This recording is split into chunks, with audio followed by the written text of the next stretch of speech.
సిద్దిపేట జిల్లాలో దారుణం చోటు చేసుకుంది. మైనర్ బాలికపై వేర్వేరు సమయాల్లో ముగ్గురు యువకులు అత్యాచారానికి పాల్పడ్డారు. దుబ్బాక మండలంలోని ఓ గ్రామానికి చెందిన 9వ తరగతి చదివే బాలికపై ముగ్గురు యువకులు మాయమాటలు చెప్పి వేర్వేరు సమయాల్లో పలుమార్లు అత్యాచారానికి పాల్పడ్డారు. బాలిక గర్భవతి కావడంతో ముగ్గురు యువకులపై ఫోక్సో కేసు నమోదు చేసి రిమాండ్కు తరలించడం జరిగిందని ఏసీపీ మధు వెల్లడించారు. బాలిక ఇటీవల అనారోగ్యానికి గురి కావడంతో ఆమె తల్లి సిద్దిపేటలోని ప్రభుత్వ ఆసుపత్రికి తీసుకెళ్లడం జరిగిందన్నారు.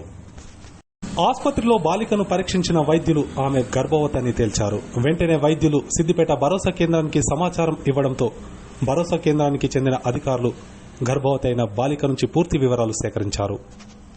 దుబ్బాక మండలానికి చెందిన ఒక యువకుడితో పాటు అక్బర్పేట భూంపల్లి మండలానికి చెందిన 2 యువకులు గత మార్చి-ఏప్రిల్ నెలలో బాలిక తల్లి ఇంట్లో లేని సమయంలో వివిధ సమయాల్లో అత్యాచారానికి పాల్పడినట్లు ఏసీపీ వెల్లడించారు.